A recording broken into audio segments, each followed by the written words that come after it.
si no cambio el inglés, si te parece, no. Son dos intervenciones muy difíciles de seguir. Primero porque estoy de acuerdo con casi todo lo que se ha dicho, si no todo, y además eran muy lúcidas. Entonces temo que voy a repetir algunas cosas, pero quizás sirve para reforzar algunos puntos claves. Pero antes déjeme empezar con un cuento, un cuento real. Sí, no de Cenicienta, desgraciadamente. Esto es un cuento de dos ciudades que he estado siguiendo. Ustedes tienen un libro ahorita sobre la influencia de México en la vida diaria en Estados Unidos. Y yo he estado siguiendo dos pueblos, dos ciudades chicas en Estados Unidos, chicas medianas, desindustrializadas, ¿no? Y las estoy siguiendo por una razón muy específica, que son ciudades donde hay inversión de empresas mexicanas y son historias interesantes, pero no quiero hablar de eso. Les quiero contar la historia de esas dos ciudades, porque son dos ciudades que votaron abrumadoramente por Donald Trump, ¿no? Una es una ciudad que era una gran ciudad, Missouri, en su momento. Era una ciudad que era muy industrializada, que era para la región era muy importante. Todavía ves el centro de la ciudad y tiene una arquitectura muy bonita. Nada más que casi todos los edificios del centro están vacíos, no hay gente, ¿no? Entonces, y ya no hay mucha industria en la ciudad, y tú puedes ver que ahí la gente siente que el país los dejó atrás, ¿no? La otra ciudad en Pensilvania es una ciudad donde lograron revertir, después de un largo declive de desindustrialización, que se fueron todos los negocios, todas las fuentes de empleo, lograron revertir la situación y empezar a crear algunos almacenes grandes de Amazon y otros, y algunas plantas productivas, unas fábricas grandes. Y fue muy bien, es una ciudad que ya está reviviéndose. Nada más que la gente que llegó a tomar los trabajos en las fábricas y los almacenes grandes son mexicanos y dominicanos, porque los hijos de la gente que estaba ahí se fueron, ¿no? Y además probablemente no quieren trabajar para los salarios que se ofrecen, ¿no? La ciudad sí está regresando, hay un poco de otros tipos de industrias que pagan un poco más. Ves que el centro está empezando a revivirse poco a poco, reconstruir los edificios del centro. Es una historia que a largo plazo vas a ver que van a tener éxito, pero cuando terminan de tener éxito, la mitad de la gente ya en esa ciudad son latinos, ¿no? Y no había latinos hace 20 años, había 4% de la población. Entonces no va a ser la ciudad que esa gente se acuerda. Yo creo que esas dos ciudades votaron por Donald Trump por razones distintas, ¿no? Uno, porque de veras hay un sentido de desesperación de que el país los ha dejado atrás. Y el otro ciudad, algunos también por eso, pero la verdad es que la ciudad está regresando, pero no es la ciudad que se encuentra. Y cuando alguien dice Make America Great Again, que vamos a hacer Estados Unidos grande otra vez, lo que quieren es restaurar lo que hubo antes, ¿no? Y digo eso porque Trump está jugando en dos niveles aquí. Uno es un nivel muy práctico. Hay en Estados Unidos dolido, una parte de Estados Unidos dolida por la falta de empleos, porque la economía ha cambiado. Hay una parte dolida por cuestiones más simbólicas, porque el país está cambiando, ¿no? Y no es el país que se acuerda, ¿no? Podríamos decir que es racismo, y no sería equivocado quizás, pero es más complejo que eso. Eso es una forma de reducirlo, pero sí es una pérdida, aún en la ciudad que está reviviendo, es una pérdida de la ciudad que se acuerda, ¿no? Hay una nostalgia, ¿no? Entonces Trump está jugando esos dos niveles, uno para cosas que de veras tienen agravios reales y otro para gente que tiene agravios más simbólicos, ¿no? Y creo que para entender Trump hay que entender esas dos cosas. Es un gran maestro de los símbolos, por lo menos para un sector de la población, y eso dice Sergio, ¿no? Trump sigue teniendo una base de 30-35% y no baja, ¿no? Y es muy popular con ese segmento. La mayoría de norteamericanos no es tan bueno para jugar para las mayorías, ni ganó la mayoría del voto popular, ¿no? Pero es muy bueno con un sector de la sociedad, y te habla de una sociedad muy dividida también, ¿no? Y tiene una base que sí le debe su elección. La gente que estuvo con él desde las primarias es la gente que va a estar con él, aunque hay una investigación de Rusia, aunque no logra sacar Obamacare, un revisor, van a estar con él porque él sabe jugar a los simbolismos reales y no de quejas reales y no reales quizás de esos grupos, ¿no? Hay algo que ha pasado en Estados Unidos, y Luz María lo mencionaba, hay una desindustrialización, bueno, no hay desindustrialización, hay una pérdida de empleos industriales en Estados Unidos, y es pero la productividad ha incrementado. Si ves el output, si ves ya la producción industrial en Estados Unidos, ha aumentado. En los últimos 20 años, más o menos en una cuarta parte, una tercera parte, ha incrementado, pero con menos trabajadores, ¿no? ¿Y por qué? Bueno, una parte es China, pero la mayor parte es simplemente tenemos una industria mucho más eficiente y mucho más mecanizada, ¿no? Y es impresionante, yo he pasado un poco de tiempo, yo he estado en 3 fábricas en el último mes. Es impresionante, estuve en una fábrica aquí en México, de hecho, donde ves 3 etapas de tecnología, ¿no? Uno es muy intensivo en personas, uno es más o menos, y el otro no necesitas mucha gente, ¿no? Cada máquina necesita una persona, nada más, o quizás para, en un caso de las 6 máquinas una persona, y una persona altamente tecnificada. Eso es de México, ¿eh? En Estados Unidos eso ya pasó, ¿no? Entonces necesitas gente, pero además la gente que trabajaba, que daba su mano de obra a las fábricas, a lo mejor no son los que se necesitan ahora en las fábricas, pero necesitan gente ya con cierta habilidad de manejar las máquinas, ¿no?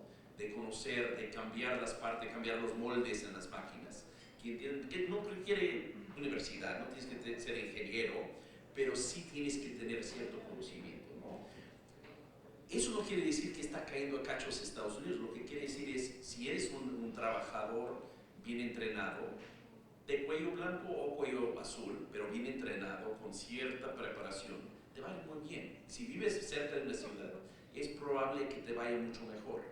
Si vienes de unas ciudades medianas o chicas y tus habilidades son más manuales, los espacios son cada vez menos, ¿no?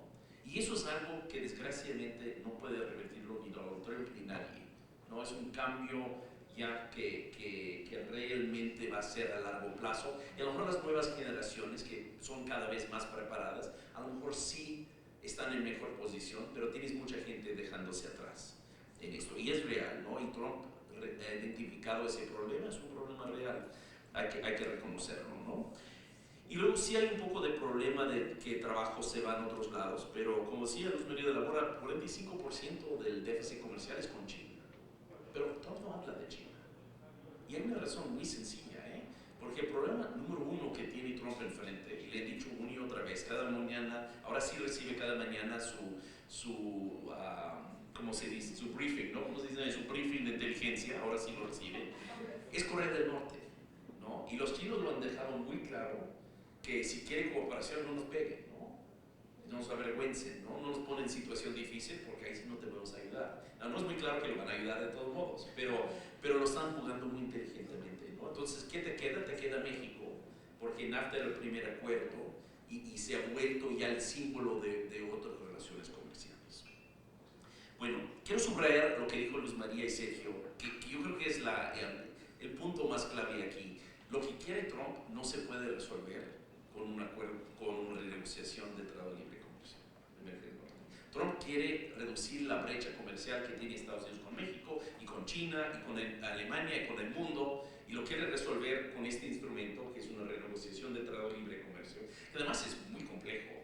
Es como si mi hija me dijera, tengo una hija de primaria, me dijera, Dad, quiero un dulce, y le digo, sí, te voy a hacer un pastel de 3 leches, ¿no? ¿Cómo puede ser un pastel? Tengo que usar la receta, sí, es una cosa muy compleja, ¿no? A lo mejor puedo cruzar la calle y comprarle algo, ¿no? Eso es un pastel de 3 leches, esto es complicado, ¿no? Tratar libre comercio es complicado, sacar la negociación, es muy complicado llevarlo a la aprobación en el Congreso, y además no va a resolver, a mi hija probablemente no le va a gustar el pastel de 3 leches, a lo mejor si quería ¿no? el dulce de la tienda, ¿no? Entonces, aquí tenemos un problema entre lo que ustedes dijeron ya, tenemos un problema básico de raíz, y esto sí hay que tenerlo muy claro. Hay un mismatch, hay un desbalance entre lo que Trump quiere lograr, que es poder decir a esta gente como en estas 2 ciudades, estoy trayendo de regreso sus trabajos, ¿no? Y lo que realmente puedes hacer con un tratado de libre comercio. Entonces, y esto va a ser un problema cuando esto llegue al Senado para aprobación, el Congreso, llegue a todo el Congreso para aprobación, porque al final de cuentas hay muchas divisiones y lo que va a salir no va a ser tan claro, ¿no? Lo que va a tener ganadores y perdedores, como siempre pasa. Vamos a tener un Congreso muy dividido. Entonces hay que tener eso en mente. Y esto va para largo, porque el Congreso, la última vez que tuvimos una aprobación de un tratado de libre comercio, si no me equivoco, fue Corea, Colombia y Panamá, que tardaron como 6 años para ser aprobados en el Congreso, ¿no? Y eran economías chiquitas y más distantes de Estados Unidos, ¿no? Bueno, Corea del Sur es grande, pero es más distante, ¿no? Tenemos menos comercio. Las otras dos economías mucho menores que la economía mexicana y mucho más distantes. Entonces eso va para largo probablemente, con el peligro de que en algún momento Trump se frustra y dice que es algo. Y ahí, eso iba a ser al final, pero lo voy a decir ahorita, hay que ver quién gana y quién pierde, ¿no? Porque creo que lo que Sergio dice está correcto. Hay que tener un escenario de que México también sale, ¿no? Y hay que saber, mira, sería muy doloroso. Yo no lo recomiendo como receta, ¿no? Pero hay que tener un análisis serio de qué pasa en esta situación. Probablemente, en términos económicos, Estados Unidos va a ser más perjudicado que México. Porque lo que queda entonces, Luz María me puede corregir, pero creo que quedan lo que son entonces los duties, las tarifas del World Trade Organization, Organización Mundial de Comercio, que de alguna forma, según los análisis que lo he visto, beneficia más a México que a Estados Unidos, simplemente por los bienes y las tarifas que hay cada uno. Desde luego, Estados Unidos es una economía mucho más grande, ¿no? Y mucho menos dependiente de México. Entonces, el dolor puede ser más así en números así simples para Estados Unidos, pero en realidad el dolor sería mucho más compartido en México, sería mucho más repartido en todo el país y se tendrían algunos sectores muy grandes en Estados Unidos. Yo creo que políticamente sería un error de parte de Trump, y yo creo que no es suicida, ¿no? Ni es tonto, ¿eh? Tuve que hacer pausa ahí, ¿no? Pero no es tonto. No es tonto, es un hombre muy inteligente, al contrario. Tiene una astucia política muy fuerte. Ganó la presidencia de los Estados Unidos, no hay que olvidar, ganó la presidencia de los Estados Unidos, un viejo zorro, ¿no? Entonces, no entiende el teje-maneje de la política, eso es cierto, no entiende los detalles ni le interesan los detalles, pero no es suicida, ¿eh? Entonces, yo tengo la impresión que es muy probable que al final, porque cada vez más es un poco más preparado Trump para ser presidente, ¿no? Uno puede decir que necesita mucho lo que se necesita, pero cada día sí está inmerso en un mundo de gente dándole ideas. Está al punto de salir del Tratado Libre de Comercio hace 2 meses. Yo creo que cada vez menos, yo creo que hay más gente diciéndole, oye, cuidado porque como ranchero me pega, yo tengo una entrevista en el libro que va a salir con un ranchero de North Dakota fantástico, hablando de republicano, además es un senador del estado de North Dakota, que hablando de por qué el Tratado Libre de Comercio le importa para él, ¿no? A mí estas son cosas muy personales, ya, y porque le golpearía a él y a todos su gente alrededor si saliéramos del Tratado Libre de Comercio. Trump está inmerso en ese mundo, entonces no creo que Trump va a salir, pero sí hay que estar listos para ese, y hay que saber que México, porque hay un punto en que hay que decir, cualquiera de los dos, cualquier de los 3 países, hay que saber cuál es tu punto de dolor donde más no puedes ir, ¿no? Donde ya dices, mejor me salgo, ¿no? Esto no podemos hacer. Y los 3 países lo tienen que decir.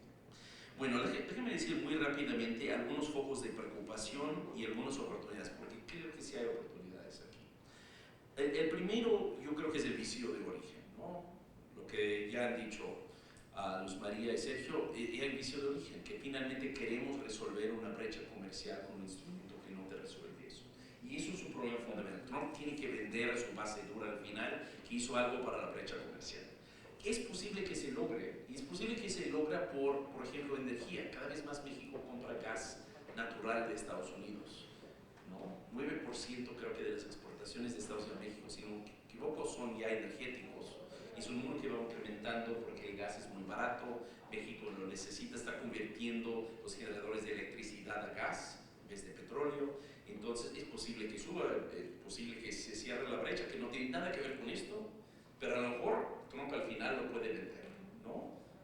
A lo mejor otra vez sube el peso, porque, por cierto, manipulación de la moneda, si queremos argumentar eso, ustedes pueden quejarse de nosotros, más bien que Trump llegó y golpeó a la moneda mexicana, ¿no? El tipo de cambio, pero está subiendo, entonces puede ser que hay ajustes suficientes que declara la victoria, pero si no, él en algún momento podría salirse, porque al final lo más importante para él es declarar la victoria de su base, ¿no? Entonces, eso es el primer foco. 2, lo del artículo 19 que señalaba Luz María, la cuestión, yo creo que Lighthizer y Wilbur Ross y Trump lo que más quieren es más discreción para hacer lo que Trump ha hecho con Carrier, por ejemplo, poder decir a industrias específicas, o lo que van a hacer con acero ahorita probablemente, decir en industrias específicas vamos a proteger una industria, ¿no? Es su forma de pensar, de proteger la industria norteamericana. Entonces quieren que tengan más discreción en cómo aplicar medidas ya de punitivas en el comercio, ¿no? Y ahorita es como se hizo hace 25 años, ya es una cosa mucho más neutral, entonces eso les interesa. Reglas de origen, obviamente les da chance de decir que más va a estar construido en Estados Unidos, pero con el peligro que si lo pones demasiado alto, la regla de origen, ahorita por ejemplo en carros es 62% tiene que estar hecho en los 3 países de América del Norte. Si lo pones en 70%, a lo mejor algunos carros ya se hacen en otra parte del mundo, ¿no? Sobre todo los japoneses y coreanos y alemanes que vinieron aquí. A lo mejor dicen, bueno, no, pues mejor llevarlo, lo vamos a seguir haciendo en las fábricas en Asia y no aquí. Entonces hay un poco de peligro ahí. Y yo creo que la ausencia más obvia para mí en leer el documento también es no dice nada de la frontera.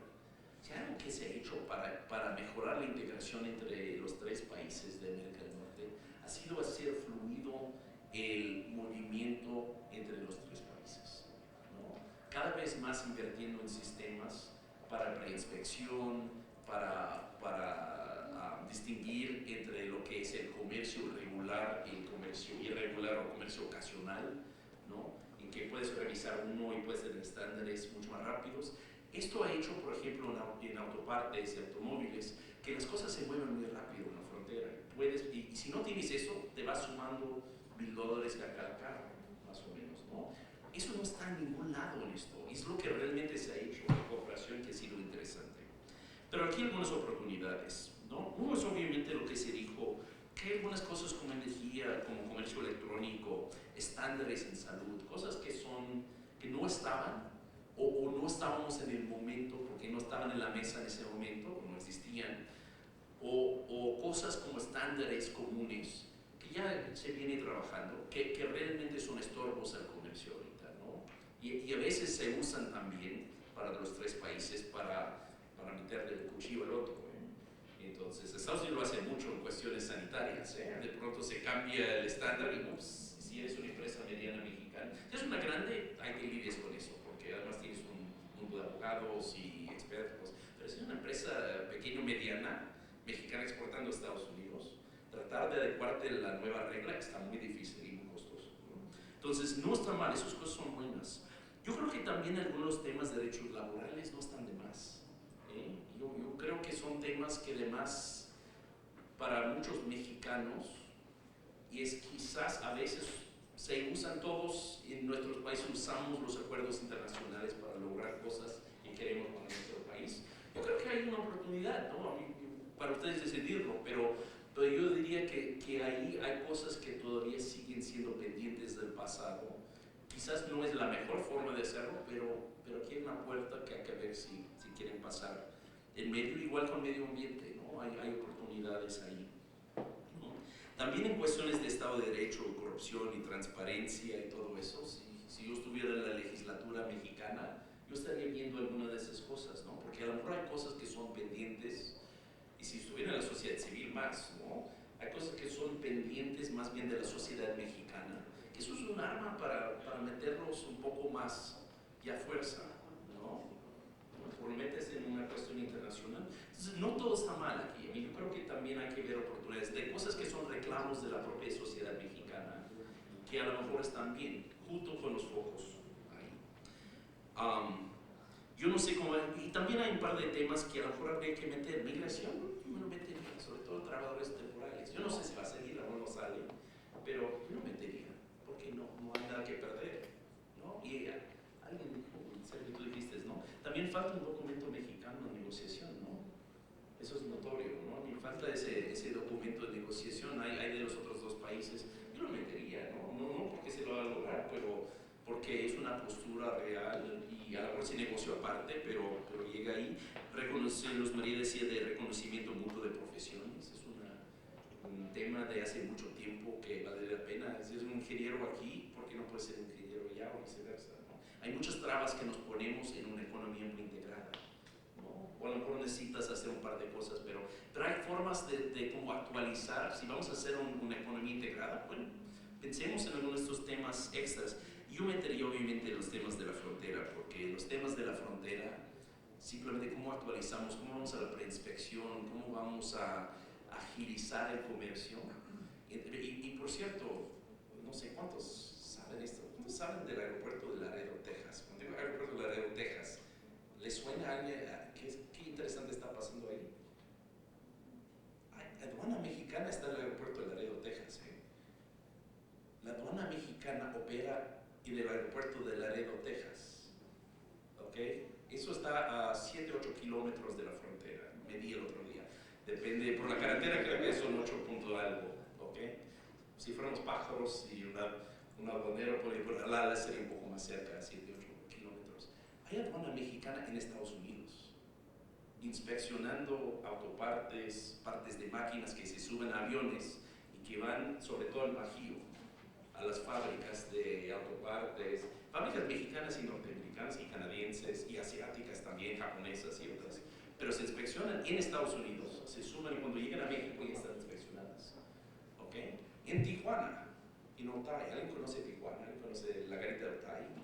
La Garita de Otay, que es un montón de fábricas ahí. Una de las fábricas ahí no es una fábrica, porque son almacenes, no es un almacén, es un puerto de inspección de México y Estados Unidos conjunto, que inspecciona camiones y antes de las fronteras, más o menos 1 kilómetro antes de las fronteras, un blanco muy interesante, prefabricado. Los camiones que entran allí son preinspeccionados por aduana mexicana y aduana norteamericana y están al lado el uno del otro, en un laboratorio en medio. Inspeccionan los camiones antes de llegar a Estados Unidos. Ahorita es nada más para productos agrícolas, para frutas y verduras. Pero hay aduana norteamericana en México. ¿Ok? Hay agentes de aduana. Esas cosas estamos haciendo. En Arizona, en Nogales, Arizona, hay un puerto de entrada que está en la frontera en que la aduana mexicana y la norteamericana están físicamente uno al lado del otro, ¿no? Y están inspeccionando y bajó el tiempo de cruzar, porque antes había 2 puntos que tenías que pararte. Paras una vez, te inspeccionan los mexicanos, te inspeccionan los norteamericanos y sigues. Si hay un problema, ellos se consultan y te mandan la revisión secundaria, ¿no? Estas cosas estamos haciendo. Esas son las cosas que debes estar pensando cómo hacer más, ¿no? Entonces, con eso termino, pero creo que hay una oportunidad. En general me genera preocupación porque creo que eso se va a trabar. Yo creo que sí se va a trabar. Pero también veo algunas oportunidades de poner agendas positivas para los 3 países de América del Norte. Y creo que cuando hay una oportunidad, hay que tomarla. Aunque puede salir mal, hay que tomarla. Hay que preparar por lo peor, para lo peor. Hay que preparar para el escenario medio, que es lo más probable. Pero también hay que negociar para lo mejor que puede salir.